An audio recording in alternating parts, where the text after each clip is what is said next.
నీతి వాక్యముల చేత ఆత్మవేపుకు అడుగు వేసేటటువంటి సాధకుని యొక్క గొప్పతనాన్ని ఆవిష్కరించిన కాండ సుందరకాండ కాదు. ఐశ్వర్యము కాంచనలంకలో ఉన్నవి ఐశ్వర్యం అనుకుంటాం. అబ్బా ఎంత ఐశ్వర్యం అండి వాడిది అనుకుంటాం. కానీ అది కాదురా ఐశ్వర్యం. ఐశ్వర్యం అన్న మాటకు అర్థం ఏమిటో తెలుసా? తృప్తియే ఐశ్వర్యము. తృప్తియే ఐశ్వర్యం అండి. మీరు ఆలోచించండి నేనన్నమాట. ఒక ఆయనకి బ్లాక్ అండ్ వైట్ టీవీ ఉంది, ఇంతకన్నా ఏమిటండి అంటాడు. ఒక ఆయనకి మంచి కలర్ టీవీ ఉంది, ఏదో డివిడియో విసిడియో ఉన్నాయి, రిమోట్లు ఉన్నాయి, ఇన్ని ఉన్నాయి.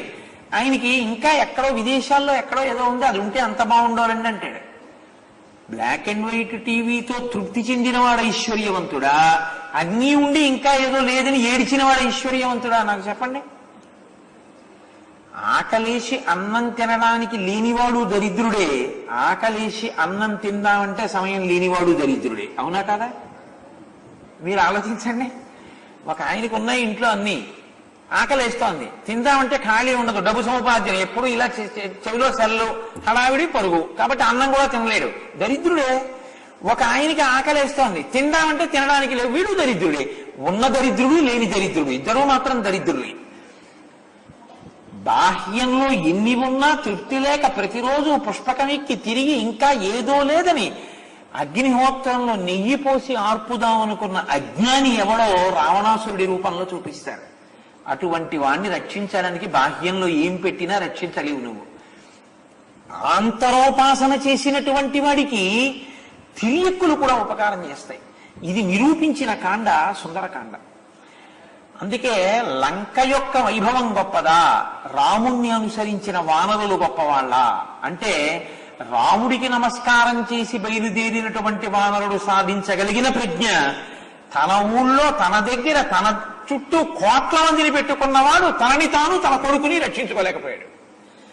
ఒక భక్తి వైభవం ముందు, ఈశ్వరోపాసన వైభవం ముందు, నిత్యతృప్తుడి యొక్క స్థితి ముందు, ఒక బ్రహ్మజ్ఞాని ముందు, ఒక ఆత్మని తెలుసుకున్నటువంటి వాడి ముందు మిగిలినవి ఎలా వెలవెలబోతాయో, దేని చేత అసలు ఈ దేశంలో ఉపాసన వలన ఇంత పేరు ప్రఖ్యాతులు ఈ దేశానికి వచ్చాయో చెప్పిన కాండ సుందరకాండ. కాబట్టి ఇంకే పేరు పెట్టమంటారు దానికి? ఇన్ని సౌందర్యాలున్న కాండకి సుందరకాండ అనాలా? ఇంకో పేరు పెట్టాలా కథాంతర్గతంగా? అప్పుడు ఒక ఘట్టం చెప్పినట్టు అవుతుంది అంతే. ఏ ఘట్టాన్ని మీరు ప్రకాశింపజేస్తారు? సుందరకాండలో ఉన్నటువంటి అన్ని సర్గలలో ఉన్న అన్ని శ్లోకాలు అమృత ఫలాలే. ఒక చెట్టుకి అద్భుతమైన పళ్ళు పండాయి. మీరు ఈ పండు కోసుకుని తిని ఇంకో పండు తిన్నా, ఇంకో పండు తీసుకుని ఇంకో పండు తిన్నా అన్ని పళ్ళు అంతే గుమగుమలాడుతూ అలాగే ఉంటాయి. సుందరకాండ కూడా అంతే. ఆ సుందరకాండ అన్న చెట్టుకు పుట్టినటువంటి అన్ని పళ్ళు మధురాతి మధురమే. మీరు ఏ శ్లోకాన్ని తీసుకుని అవతరించండి, మీకు ఎన్ని విషయాలను లాగేసుకుంటుంది, లాగేసుకుని మీకు చూపిస్తుంది. అంత ప్రజ్ఞని ఆవిష్కరించగలిగినటువంటి కాండ సుందరకాండ. కాదు కాదు, దీనికి ఒక గొప్ప స్థితి ఉంది. పిల్లల పెళ్లిళ్ళు అవ్వట్లేదు, ఏం చేయాలి? సుందరకాండ చదువుకో. కొడుకు ఉద్యోగం రాలేదు, ఏం చేయను? సుందరకాండ చదువుకో. నాకు బాగా భక్తి కలగాలనుంది, ఏం చేయను? సుందరకాండ చదువుకో. మా ఇంట్లో ఏమిటో చాలా ఇబ్బందులుగా ఉంటుంది, ఇబ్బందులు తొలగిపోవాలి, ఏం చేయను? సుందరకాండ చదువుకో. ఉద్యోగం స్థిరపడాలి, సుందరకాండ చదువుకో. అన్నిటికీ మంత్రం సుందరకాండ చదువుకో. అన్నిటికీ మంత్రం సుందరకాండ ఎలా అవుతుంది? నీ చెప్పడం కాదు, నువ్వు చదువుకుని చూడు. కొన్నిటికి సమాధానాలు ఉండవు, అనుభవంలోకి తెచ్చుకోవడమే. అనుభవంలోకి తెచ్చుకుంటే సుందరకాండ గొప్పతనం ఏమిటో తెలుస్తుంది. అసలు అన్నిటికన్నా గొప్ప విషయం ఏమిటో తెలుసా అండి? అపమృత్యు దోషం వెంట తరుముకొచ్చేసి గ్రసించడానికి పాశాన్ని వేసేస్తుండగా మృత్యుదేవత నోటి 2 కోరల చిక్కి బ్రతికినొనక వేళ బ్రతుకవచ్చు అంటారు గయోపాఖ్యానంలో. అలా మృత్యుదేవత యొక్క 2 కోరల మధ్యలోకి వెళ్ళి ఇంకా నోటిలోకి గ్రసింపబడుతున్నవాడు తెలిసో తెలియకో సుందరకాండ వింటే జారి కింద పడిపోతాడు. ఇంత శక్తి ఆ సుందరకాండలో ఉంది.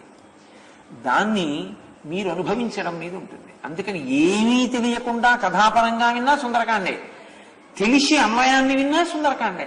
దాని అన్వయం ఎలా చేస్తారు? మీ ఇష్టం. ఎంత దూరం మీరు ఆలోచించగలిగిన ప్రజ్ఞ అమ్మవారు మీకు ఇచ్చిందో అలా మీకు దర్శనమై సంతోషింపజేస్తుంది. అందుకే అమ్మవారు ఎవరెవరిని ఎలా అనుగ్రహించిందో అటువంటి పెద్దలకి అలా అలా దర్శనీయమై దాన్ని అమృత ఫలంగా వారు అనుభవించి ధన్యులయ్యారు. వారు మిగిలిన వారికి కూడా మార్గదర్శకులై మిగిలిన వారిని కూడా తరించడానికి మార్గాన్ని చూపించినటువంటి మహాపురుషులయ్యారు. కాబట్టి చూడండి, ఇప్పుడు సుందరకాండకు ఉన్నటువంటి ఇంకొక గొప్ప స్థితి ఏమిటో తెలుసా అండి? సుందరకాండ దగ్గరికి వచ్చేటప్పటికీ చాలా శ్లోకములని పిలవరు, మంత్రములని పిలుస్తారు. అంటే మరి చాలా అక్షరాలు ఉంటాయి కదండి. మరి అప్పుడు చాలా అక్షరాలు ఉంటే దాన్ని ద్వాదశాక్షరి అనాలా, పంచాక్షరి అనాలా, షడక్షరి అనాలా? మాలామంత్రము. అన్ని అక్షరములతో ఉంది కాబట్టి అది శ్లోకమైనా మాలామంత్రం అంటారు. అది చాలా గొప్ప ఫలితాన్ని ఇవ్వగలిగినటువంటి స్థితిలో ఉంటుంది. కేవలం విన్నంత మాత్రం చేత, పారాయణ చేత, చదువుకోవడం వల్ల, వినడం వల్ల అంత శక్తిని ఆవిర్భవింపచేసేటటువంటి కాండ సుందరకాండ. సరే, సుందరకాండ అన్న పేరు ఎందుకు వచ్చింది అన్నది ఒక్కటే నా ప్రసంగం కాదుగా సుందరకాండ చెప్పడం. కాబట్టి ఎక్కడెక్కడ సౌందర్యం ఉందో అక్కడక్కడ అందుకు కదా సుందరకాండ అని అంటూనే ఉంటాను. కాబట్టి ముందే అంటూ ఉండడం ఎందుకు? ఏదో పరిచయానికి 4 మాటలు మీకు తెలియదని కాదు. కాబట్టి సుందరే సుందరో రామ, సుందరే సుందరీ కథ, సుందరే సుందరీ సీత, సుందరే సుందరం వనం, సుందరే సుందరం మంత్రం, సుందరే సుందరం కపిహి, కిమ్న సుందరం. అందులో సుందరం కాంతి ఉంది. అన్ని సౌందర్యమే, అన్ని సుందరమే, అన్ని అందమే, అంతా ఆనందమే. కాబట్టి ఇప్పుడు సుందరకాండని ప్రారంభం చేస్తూ మహర్షి అంటారు, తతో రావణనీతాయా సీతాయా శత్రుకర్షణ ఏష పదమన్వేష్టం చారణాచరితే పథి. తతో రావణనీతాయా, తత్ అన్న మాటతో ప్రారంభం చేశారు. సుందరకాండని తత్తుతో మొదలుపెట్టి తత్తుతో పూర్తి చేశారు. తతో రావణనీతాయా అంటూ ఇక్కడ ప్రారంభం. తతో మయా వద్విదధీన భాషిత అన్న శ్లోకంతో పూర్తి. ఆ తత్వకి ఈ తత్వకి మధ్యలో మనం ఉన్నాం. మనం ఏమవుతామంటే తత్వమసి అవుతాం ఆఖరికి. అది నువ్వు అవుతావు. సుందరకాండ బాగా అర్థమైంది. కాబట్టి 2 తత్తులు మంగళాచరణంతో ప్రారంభం. తతో రావణనీతాయా, రావణుని చేత అపహరింపబడినటువంటి సీతమ్మ తల్లి ఉన్న జాడ కనిపెట్టడం కొరకని శత్రువులను మర్దించినటువంటి హనుమ చారణులు ప్రయాణించేటటువంటి మార్గంలో ప్రయాణించి వెళ్ళడానికి సంకల్పించి ఉన్నారు. అది ఆ శ్లోకానికి బాహ్యార్థం. ఈ శ్లోకంలో జీవం ఎక్కడంటే ఈష. అది చాలా పెద్ద మాట, 3 అక్షరాలు. కానీ ఇందులో రావణనీతాయా అన్న చోట రావణలో వా గాయత్రి మహామంత్రంలో 12వ బీజాక్షరంతో ప్రారంభం. దాని యొక్క ఋషి, దాని యొక్క దేవత బహుశక్తివంతమైనటువంటి స్వరూపాలు. అది బీజాక్షర స్వరూపంగా దాన్ని అలా ఉంచండి. తతో రావణనీతాయా, రావణుని చేత అపహరింపబడినటువంటి సీతమ్మ తల్లి యొక్క జాడ కనిపెట్టడానికి శత్రుకర్షణుడైన హనుమ బయలుదేరారు. శత్రుకర్షణుడు అంటే హనుమకి శత్రువులు ఉండాలి కదండి. ఎవరో ఉండి హనుమ వాళ్ళని చంపి ఉండాలి. ఉంటే హనుమ ఫలానా శత్రువుల్ని చంపారని చెప్పచ్చు. మీరు కిష్కింధకాండలోనేగా మీకు కనపడ్డారు హనుమ. హనుమకి శత్రువులు ఎవరన్నా కనపడ్డం కానీ హనుమ చంపడం కానీ మీరు ఏమైనా విన్నారా కిష్కింధకాండలో? నేను చెప్పినా మీకు? నాకైతే జ్ఞాపకం లేదు అలా చెప్పినట్టు. మరి ఎలా శత్రుకర్షణ అంటే ఇక్కడ శత్రుకర్షణ బాహ్యంలో శత్రువుల్ని చంపడం చాలా తేలిక. అంతఃశత్రువుల్ని తొక్కి పట్టడం, అంతఃశత్రువుల్ని గెలవడం చాలా కష్టం. ఎందుకో తెలుసా అండి? వాళ్ళు ఎప్పుడూ ఉంటారు. బయట శత్రువు నిర్మూలింపబడతాడు. మీరు శారీరకంగా తీసేయచ్చు శత్రువుని, చంపేస్తాడు. రాముడు ఉన్నాడనుకోండి చంపేస్తాడు, హనుమ ఉన్నాడనుకోండి చంపేస్తాడు. కానీ చంపేయడం అన్నది కుదరదు అసలు. అంతఃశత్రువుల విషయంలో వాళ్ళు ఏమవుతారంటే నిర్వీర్యమవుతారంతే. కానీ అదును కోసం చూస్తూనే ఉంటారు, అలా ఎదురు చూస్తూ ఉంటారు. చిన్న అవకాశం చిక్కిందనుకోండి అంతే. ఊకలో పడ్డ నిప్పు కణం ఎలా రాజుకుంటుందో అలా రాజుకుంటుంది. కామక్రోధశ్చ లోభశ్చ దేహే తిష్టంతి తస్కరాః జ్ఞానరత్నాపహారాయ తస్మాత్ జాగ్రత్త జాగ్రత్త. ఈ కామ క్రోధ లోభ మద మోహ మాత్సర్యములనేటటువంటి అంతఃశత్రువులను నిగ్రహించగలిగినటువంటి ప్రజ్ఞాశాలి మాత్రమే చేయగలిగిన సంకల్పాన్ని సాధకుడైన హనుమ చేసి ఉన్నారు. అది ఆ శ్లోకానికి అర్థం. ఇప్పుడు ఆయన బాహ్య శత్రువుల్ని మర్దించడం కాదు, అంతఃశత్రువుల్ని మర్దించారు. అంటే లోపల ఉన్నటువంటి కామక్రోధాదులను గెలిచినటువంటి హనుమ ఏ దర్శనానికి, ఏది తెలుసుకోవడానికి పెడుతున్నారు? సీతమ్మ తల్లి జాడ బాహ్యం, ఆంతరం ఇవన్నీ గెలిచినటువంటి సాధకుడు చిట్ట చివర తెలుసుకోవాలనే ప్రయత్నం ఏంటంటే, ఇది నేను కాదు, ఈ శరీరం కాదు, నేను ఆత్మ అన్న ఎరుకలోకి వెళ్ళాలి. నోటితో చెప్పడం కాదు, అబ్బే ఇది నేను కాదండి అని అలా ఉపన్యాసాలు చెప్పడం కాదు. ఇది నేను కాదు, లోపల ఉన్న వస్తువు నేనన్న అనుభవమునందు స్థిరపడాలి. స్థిరపడి దీన్ని సాక్షిగా చూడగలిగినటువంటి ప్రజ్ఞలోకి వెళ్ళగలగాలి. అది ఇప్పుడు నేను నోటితో చెప్పినంత తేలిక అని మీరు అనుకోవద్దు, చాలా చాలా కష్టం. ఎందుకు ఈ మాట అంటున్నానో తెలుసా అండి? ఇప్పుడు నేను ఇది చెప్పాను, ఆ ఫ్యాన్ ఆరిపోనివ్వండి, నేను ఇలా చూస్తాను, చూసి అలా చూస్తాను, అయ్యో ఫ్యాన్ ఆరిపోయింది పెట్టండి అని. అంటే దీని యొక్క సుఖమునందు నాకు తాదాత్మ్యత ఉంది, అందుకే అది ఆరిపోతే నేను దాని వంక చూస్తాను. ప్రాజ్ఞులైన వారు దుఃఖపడుతున్న దీన్ని సాక్షిగా చూస్తారు. ఇది ఎలా ఉంటుందంటే, ఆరిపోయిన ఫ్యాన్ని నేను ఎలా చూస్తానో బాధపడుతున్న దీన్ని పాపం ఇది బాధపడుతోందని చూస్తారు. ఒక కుక్క ఒక కారు కింద పడి తన్నుకుంటోంది అనుకోండి, తన్నుకుంటున్నటువంటి కుక్కను ఎలా చూస్తారో బాధపడుతున్న దీన్ని అలా చూస్తారు. ఇది బాధపడుతోందంటారు, మనం నేను బాధపడుతున్నానంటాం, నాకు జ్వరం వచ్చిందంటాం. దీని బాధ మన బాధ, వారికి దీని బాధకి వారు సాక్షి. ఇది ఇప్పుడు నేను నోటితో చెప్పినంత తేలిక కాదండి, చాలా చాలా కష్టం. భగవాన్ రమణులకి సర్కోమా వస్తే ఆపరేట్ చేస్తానన్నారు. ఆయన అన్నారు, ఆపరేట్ చేస్తే చేసుకోండి, దాన్ని కోసుకుంటారా పుండుని, కోసుకోండి మీ ఇష్టం అంటే, వాళ్ళు అన్నారు కాదు చెయ్యి తీసేస్తామన్నారు. ఆయన అన్నారు, నా అదృష్టం ఈ చేతి మీద పుట్టింది కాబట్టి చెయ్యి తీస్తానన్నారు. ఒకవేళ ఏ తల మీదో పుట్టుంటే కంఠం తీసేసేవారా అన్నారు ఆయన. అని దానికి కదా పుండు పుట్టింది, దానికి పుండు పడితే మత్తెందుకు, మీరు కోసుకోండి నేను చూస్తాను సాక్షిగా అన్నారు. పుండుకి పుండు పుట్టింది, కోసుకోండి అన్నారు. అంటే వాళ్ళు అన్నారు, మీరు అంటారేమో మేము అలా చేయకూడదు, ఎనస్థీషియా ఇస్తామన్నారు. ఇచ్చి ఆపరేట్ చేశారు. చేసిన తర్వాత నెత్తురు కారుతోంది. ఆయన అందరూ వచ్చి అన్నారు, అయ్యి బాబోయ్ ఎంత రక్తం కారుతోందో అన్నారు. ఆయన అన్నారు, రక్తమా, అది శమంతకమని ఎర్ర బంగారం పెడుతోంది రోజు అన్నారు. ఆయన్ని తీసుకెళ్ళి గదిలో పెట్టుకోబెట్టి హీటర్లు పెట్టారు, వెచ్చగా ఉంటుంది, దానివల్ల పుండుకి ఏదో బాధ తెలియకుండా ఉంటుంది, పడుకుంటారు. హీటర్ పెట్టకూడదు ఆపరేట్ చేస్తే. అది తెల్లవారేటప్పటికి ఏమైపోయిందంటే ఆయన ఒళ్ళంతా పొంగిపోయి ఎర్రగా ఇలా నెత్తుటి గడ్డలా బద్దలైపోయింది శరీరం. డాక్టర్లను పిలిచారు, తెల్లవారకట్ట వచ్చి. డాక్టర్లు వచ్చన్నారు, అసలు సర్కోమా అంటేనే పోటు, దాన్ని ఆపరేట్ చేశాం. అది ఆపరేట్ చేసిన వాళ్ళకి హీటర్ పెడితే అసలు పిచ్చి కేకలేసేస్తారు, అంత పోటు వచ్చేస్తుంది, ఒళ్ళంతా పగిలిపోతుంది, అంతే ఎక్కడికక్కడ బద్దలైనట్టు రక్తం కారిపోతుంది. ఈయన ఎలా వచ్చారన్నారు. ఆయన అడిగారు, భగవాన్ పిలవచ్చు కదా మమ్మల్ని, ఎందుకు పిలవలేదు అన్నారంటే ఆయన అన్నారు, మీరేమో దీనికి బాగుంటుందని పెట్టారు, ఇదేమో నాకు బాగులేదండి, ఏమిటి తమాషా, వాళ్ళు బాగుంటుందంటారు, ఇది బాగులేదంటుంది, ఏమిటో చూద్దామని చూస్తున్నాను అన్నారు. ఇది వేరు ఆయన వేరు, ఆయన దీన్ని చూసే సాక్షి. ఆయన బ్రహ్మజ్ఞాని. అంటే బ్రహ్మజ్ఞాని అంత తేలికగా ఏం మీకు అనుకరిద్దామంటే ఏం దొరకదు. సాధన అంటే అంత తేలిక అనుకుంటున్నారా? చాలా కష్టం అండి. కాబట్టి తతో రావణనీతాయా సీతాయా శత్రుకర్షణ, మహానుభావుడైనటువంటి హనుమ శత్రువులను మర్దించినటువంటి వారై, అంతఃశత్రువులను అణచినటువంటి వారై, ఆయన రావణుని చేత అపహరింపబడిన సీతమ్మ జాడ కనిపెట్టడానికి వెడుతున్నారు.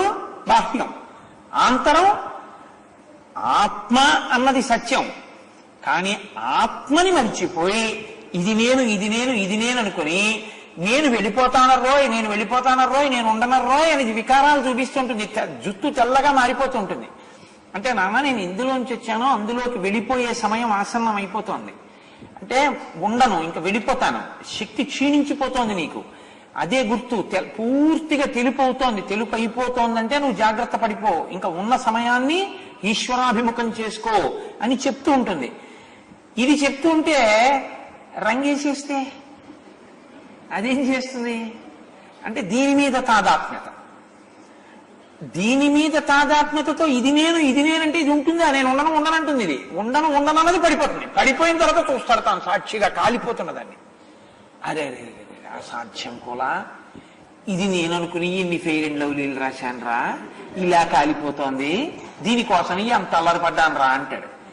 కాబట్టి ఇప్పుడు తాను ఎప్పుడో చూడడం కాదు, ఇక్కడ చూడ్డానికి వీలుగా జ్ఞాన సముపార్జన కొరకు ఆత్మ నేను అని తెలుసుకుని ఆత్మ తెలియకుండా అడ్డుపడుతున్నటువంటి మాయావరణమును తొలగించుకునేటటువంటి ప్రయత్నం చేద్దామన్న సంకల్పం ఎవరైనా అసలు జీవకోటిలో ఒకడు చేస్తే వాడు మహాత్ముడు.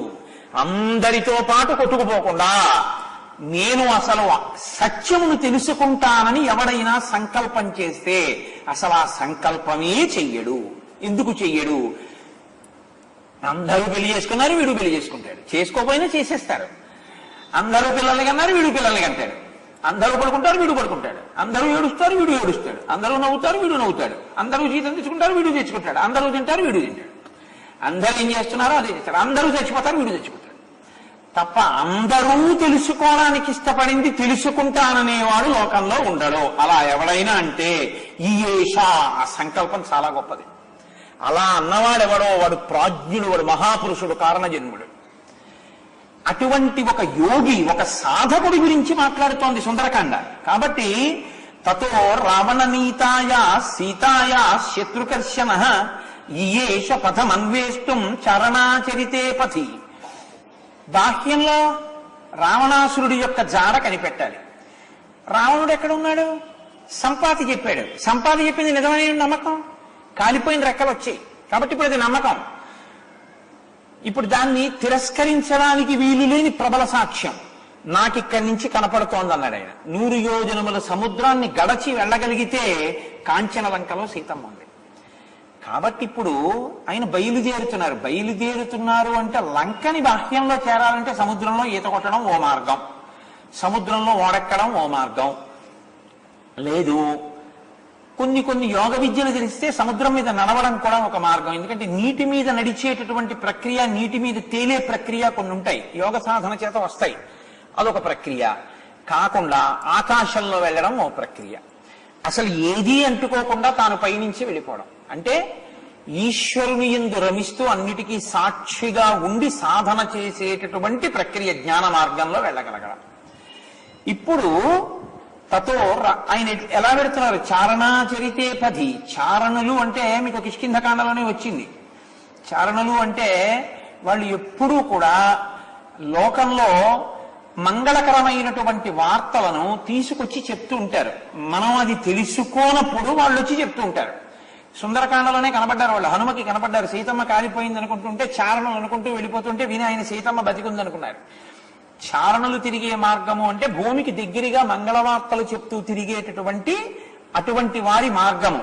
అటువంటి చారణులు ఎటు తిరుగుతారో అటు మార్గంలో ఈయన వెళ్ళారు. అంటే ఈయన కూడా శుభవార్త తీసుకొస్తారు వానరులకి. ఏమిటా శుభవార్త? సీతా దర్శనం అయింది, సీతమ్మ జాడ పట్టుకుని వస్తారు. కాబట్టి తతో రావణనీతాయా సీతాయా శత్రుకర్షణ ఈయేష పదమన్వేష్టం చారణాచరితే పథి. దుష్కరం నిష్ప్రతిద్వంద్వం చికీర్షం కర్మవానరః సముద్ర శిరోగ్రీవో గవాం పతిరివాబభౌ. మహర్షి అంటారు, దుష్కరం, అసలు ఈ పని చేద్దామని ఎవడూ అనుకోడు. ఎవడూ చేద్దామనుకోని పని ఏది ఉందో అది ఈయన చేద్దాం అనుకుంటున్నారు. ప్రతివాడు ఇంతకన్నా సుఖం ఉంటుందా, ఇంతకన్నా సుఖం ఉంటుందా, ఇంతకన్నా సుఖం ఉంటుందా అని అడుగుతాడు. అందరూ అయ్య బాబోయ్ అన్నదేదో ఈయన దాన్ని చేయడానికి సిద్ధపడుతున్నారు. 100 యోజనముల సముద్రం మీద ఎగురుతానంటున్నారు. ఆత్మ యొక్క అనుభవాన్ని పొందుతానంటున్నారు ఆంతరమనందు. కాబట్టి దుష్కరం నిష్ప్రతిద్వంద్వం చికీర్షం కర్మవానరః. సాటిలేని పనిని సాధించడం కోసమని ప్రయత్నిస్తున్నటువంటి హనుమ ఒక వృషభము అంటే ఒక ఎద్దు ఎంత ఠీవిగా పర్వత శిఖరం మీద నిలబడుతుందో, నిలబడినప్పుడు ఇలా తల ఎత్తి ఎలా నిలబడుతుందో అలా తల ఎత్తి ఆయన నిలబడి ఉన్నారు. దీని అర్థం ఏమిటో తెలుసా అండి? వృషభము నందీశ్వరుడు.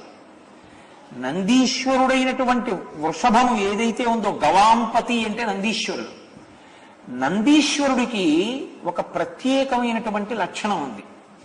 ఆయన జన్మ పశువుగా, కానీ నందీశ్వరుడు జన్మించడం సామాన్యుడిగా జన్మించాడు. ఆయన ఒక ఆలయంలో నిలబడినప్పుడు ఒక పశుస్వరూపంగా నిలబడి ఉంటాడు, కానీ లోకానికి పృష్ఠభాగం ఇస్తాడు, ఈశ్వరుడి మీద దృష్టి పెడతాడు. నంది చూడండి, నంది వెనకాల ఏముంటుంది? లోకమంతా ఉంటుంది. నంది చూపుల్లో ఎవరుంటారు? శివలింగం ఉంటారు. నంది ఎప్పుడు మేళం చేయండి, కళ్యాణం చేయండి, పిడుగులు పండివ్వండి, వాన పండివ్వండి, రోహిణీ కార్తె రానివ్వండి, అంటుకు పోతుందనివ్వండి, కార్తీక మాసం వచ్చిందని యుక్తాయుక్త విచక్షణ లేకుండా నంది తోక కిందకి తీసుకెళ్లి దీపాలు పెట్టనివ్వండి, అరటిపండు తీసుకెళ్లి ఆయన పాపం ఏదో మనం పెడితే తప్ప బతకలేని వాడు అనుకుని అరటిపండు ముద్దలు తీసుకెళ్లి ఆయన మూతికి రాసేయండి, గాజు ఈగలు వచ్చి ముక్కులో తీరనివ్వండి, ఆయన మాత్రం అలాగే శివలింగాన్ని చూస్తూ ఉంటారు. ఏం చేసినా ఆయన దృష్టిలా తిప్పరు. దృష్టి తిప్పకుండా శివుణ్ణే చూసేటటువంటి నందీశ్వరుడు ఎలా ఉంటాడో, దృష్టి తిప్పవలసినవి ఎన్ని కనపడినా తిప్పకుండా సీతమ్మ దర్శనమే చెయ్యగలిగిన ప్రజ్ఞ ఉన్నవాడు వెడుతున్నాడు. అసలు ముందు ఆ సునిశ్చిత ప్రజ్ఞ అంటే అన్నిటినీ చూస్తున్నా అన్నిటిలో ఆవిడ్ని చూడడం, ఆవిడ్ని వెతకడం. విశ్వమునందు విశ్వనాథుణ్ణి వెతకాలి, లోకమునందు లోకేశ్వరుణ్ణి వెతకాలి. మీరు ఎక్కడ వెతుకుతారు? ఇదే ఈశ్వరుడిగా కనపడాలి. ఇది ఇదిగా కనపడినంత కాలం మాయ, ఇది ఇదిగా కనపడకుండా ఇదంతా ఒకటిగా ఈశ్వరుడిగా కనపడింది అనుకోండి, ఈశ్వరుడి యొక్క అనుగ్రహాన్ని మీరు పొందేసినట్టు. కాబట్టి ఇప్పుడు ఆ దృష్టితో ఆయన వెడుతున్నారు. ఇది గవాంపతిరివా బభౌ, అటువంటి దృష్టికోణంతో ఒక నందీశ్వరుడు వెళ్ళినట్టు వెడుతున్నారు. కాదు, నందీశ్వరుడే శాపం ఇచ్చాడు. ఓరి రావణ, రేపొద్దున్న నీ ప్రాణం తీయడానికి వానరులు వస్తారు అన్నారు. ఆ శాపమిచ్చినటువంటి ఏ రుద్ర తేజస్సుతో కూడిన నందీశ్వరుడు ఉన్నాడో ఆ నందీశ్వరుడు పరమశివుడు అభేదం. అందుకే నందికి శివుడికి మధ్యలోకి వెళ్ళాం. ఆ నందీశ్వరుడే, ఆ శివుడే అష్టమూర్తుల యందు వాయువు ఒకటి కనుక ఆయనే వాయుస్వరూపంగా తన తేజస్సుని అంజనాదేవి యందు పెట్టి పుత్రుడిగా పుడితే ఆత్మావై పుత్రనామాసి కనుక శివుడు ఇప్పుడు హనుమగా ఉన్నారు కనుక శివుడికి నందికి అభేదం కనుక నందియే లంకాపట్టణానికి వెడితే లంక యొక్క వినాశనము, రావణాసుని పతనము ప్రారంభమవుతోందని గుర్తు. లంక ఇన్నాళ్ళు ఇతరుల్ని ఏడిపించింది, లంక ఏడవడం మొదలవుతోంది. లంకలో ఇప్పటి వరకు ఏడుపులు లేవు. లంక ఏం చేస్తుందంటే ఇతరుల్ని ఏడిపిస్తుంది. ఇంకిప్పుడు లంక ఏమవుతోందంటే ఏడవడం మొదలు పెడుతోంది. ఎందుకని? ఇప్పటి వరకు ఏడిపించడమే, లోకాన్ని అరిచేటట్టు చేయడమే. రవయతి అసత్ప్రలాపాం కరయతి తీతి రావణ. వాడు పెద్దగా అరిచాడు కాబట్టి రావణ అని పేరు వాడికి. అటువంటి వాడు మొదటిసారి ఏడిచాడు జీవితంలో. కొడుకు చచ్చిపోయాడు. తన వాళ్ళు చచ్చిపోవడం అంటే ఏమిటో అప్పుడు తెలిసి వచ్చింది వాడికి. ప్రహస్తుడిని చంపారు హనుమ. లంకంతటినీ కాల్చారు. లంకలో ఏడవని వాళ్ళు లేరు. అందరినీ ఏడిపించిన వాళ్ళందరినీ ఏడిపించేవాడు బయలుదేరుతున్నాడు.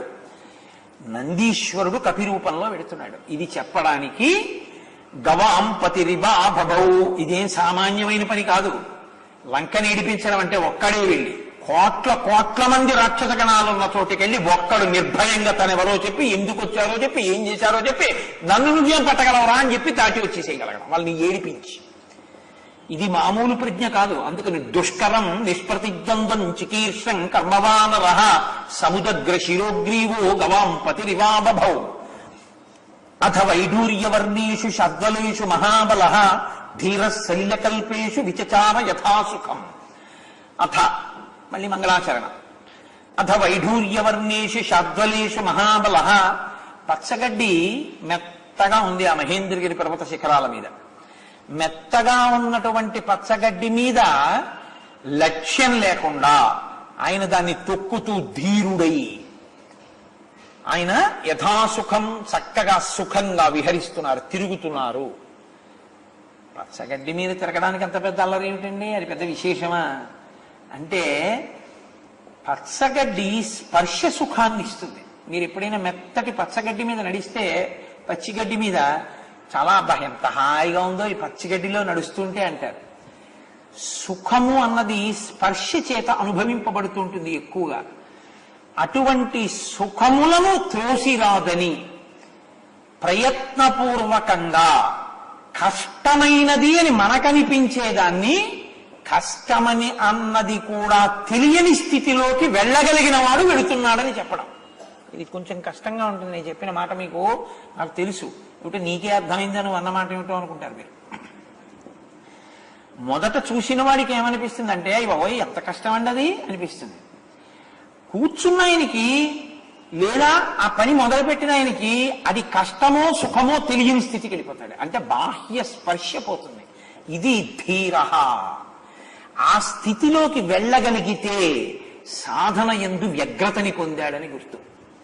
నేను మీకు ఉదాహరణ చెప్తే బాగా పట్టుకుంటారు మీరు. భగవాన్ రమణులు చిన్నతనంలో అరుణాచలం గుళ్ళోకి వెళ్ళారు. ఎందుకు వెళ్ళారో ఆయనకి తెలియదు. ఆయన వెళ్ళేటప్పటికి ఆశ్చర్యం ఏమిటంటే ఎవ్వరూ లేరు అంతరాలయం. ఆయన వెళ్ళి అప్పా నువ్వు పిలిచావు నేను వచ్చాను కౌగులించుకున్నారు. బయటికి వచ్చారు, యజ్ఞోపవీతం తీసి విసిరేశారు, ఉన్న డబ్బు అవతల పారేశారు, ఒంటి మీద బట్టలు తీసి విసిరేశారు. ఎవరో మంగళొచ్చాడు, శిరోముండనం చేసేశారు. ఓ చోట కూర్చున్నారు. ఆయన సాధన ప్రారంభించారు. పిల్లలు వచ్చి ఆయన మీద రాళ్ళు వేసి కొట్టడం మొదలుపెట్టారు. శరీరానికి దెబ్బలు తగిలి నెత్తురు కారుతోంది. ఎవ్వరూ కనపడని చోటుకి వెళ్ళిపోదాం అనుకున్నారు. పాతాళలింగం అని ఉంది అరుణాచలం దేవాలయంలో. ఇప్పుడు చాలా బాగుంటుంది అనుకోండి. ఆ పాతాళలింగం దగ్గరికి ఎవరు వెళ్ళేవారు కాదు. మీరు అక్కడ పాత ఫోటో ఉంటుంది, చూస్తే ఆశ్చర్యపోతారు. ముళ్ళ కంచెలతో ఉండేది. అసలు లోపలికి ఎవరు దిగేవారు కాదు. కాబట్టి అసలు అక్కడికి ఎవరు రారు. ఎవ్వరూ రారు కాబట్టి ఆయన ముళ్ళ కంచెల్లో దిగి ఆ పాతాళలింగం వెనక్కి వెళ్ళి కూర్చున్నారు. ఇప్పుడు మీరేమంటారు, నేనేమంటాను? అయ్యి బాబోయ్ అంటావా అనవా? ఆయనకది అమ్మయ్య. చూసారా, నా జోలికి ఇప్పుడు ఎవరు రాడు. వెళ్ళి ఆయన కూర్చుంటే తేళ్లు జర్రిలు మంట్రకప్పలు అన్నీ ఆయన తొడల కింద చేరి కరిచేస్తుంటే రక్తం అంతా కిందకి కారిపోయి అట్టలు కట్టేసింది.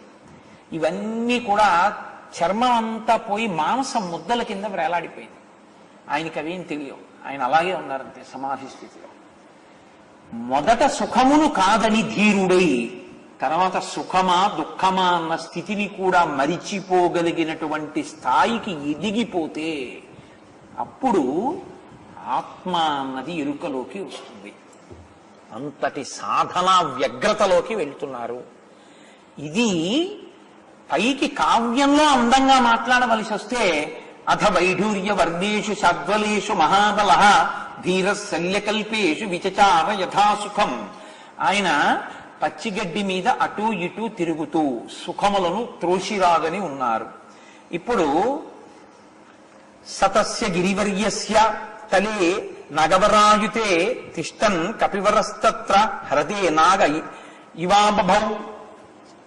ఆ హనుమ ఒక పెద్ద నీటి మడుగులో మధ్యలో ఒక ఏనుగు నిలబడితే ఎలా ఉంటుందో ఆ మహేంద్ర పర్వతం మీద నిలబడినటువంటి ఆయన అలా ఉన్నారు. ఇప్పుడు ఆయన సీతాన్వేషణము కొరకు, బాహ్య కథ అని ఒకటి ఉంది కదండి, సీతాన్వేషణము కొరకు లంకాపట్టణానికి వెళ్ళాలి. ఎలా వెళ్ళాలనుకుంటున్నారు, ఏ మార్గంలో వెళ్ళాలనుకుంటున్నారు? మహర్షి చెప్పారు చారణాచరితే పథి. అంటే ఇప్పుడు ఆయన వెళ్ళడం మిగిలిన వాళ్ళకి కనపడుతుంది, వానరములకు కనపడుతుంది. అసలు చూడండి, ఒక్కొక్క విమానం ఎగిరింది అనుకోండి, అసలు విమానం వెడుతోందని మీకు తెలియదు. అంత ఎత్తులో తిరుగుతోంది అనుకోండి, ఒక ఉపగ్రహం తిరుగుతోంది, మనం ప్రయోగించిన ఉపగ్రహం, కానీ మీకు ఏమైనా కనపడుతుంటుందా? కనపడదంటే అంత ఎత్తులో తిరుగుతోంది. అలా వెళ్ళలేదు హనుమ. ఎందుకో తెలుసా? ఆయన వెడుతున్నప్పుడు నాకు ఒక పెద్ద ప్రాణ ఆహారంగా దొరికిందని సింహిక చూసింది, నీడని బట్టి లాగింది. అంటే నీడ పడేంత దగ్గరలోనే ఎగిరారు. చారణాచరితే పథి, అది చారణాచరితే పథి. కాబట్టి ఇప్పుడు ఆయనకి వానరములన్నింటికీ కూడా కనపడింది ఆయన ఎగురుతుండడం. పైన నిలబడినటువంటి దేవతలకు కనపడింది. పై వాళ్ళు పుష్పవృష్టి కురిపించారు, కింద ప్రాణులు చూసే. వాల్మీకి మహర్షి దీన్ని శాబ్దిక ప్రత్యక్ష ప్రసారం చేశారు. అంటే శబ్దముల చేత మీరు సుందరకాండలో హనుమ ఎలా వెడుతున్నారో మీకు కనపడుతుంది. మీరు అలా చూడ్డానికి వీలుగా ఉంటాయి శ్లోకాలు. అంత అందంగా ఇచ్చారు. పైన ఎవరు నిలబడి ఉన్నారు, కింద ఎవరున్నారు. ఆయన ఎలా పెడుతున్నారు, ఆ మూర్తి ఎలా ఉంది, అన్నీ మీకు చూపిస్తూ మాట్లాడారు ఆయన. కాబట్టి ఇప్పుడు ఆయన బయలుదేరే ముందు అంటే ఇక ఎగిరి ఆకాశంలోకి వెళ్ళాలి పర్వతం మించి. ఆ ఎగిరి ఆకాశంలోకి వెళ్లే ముందు నమస్కారం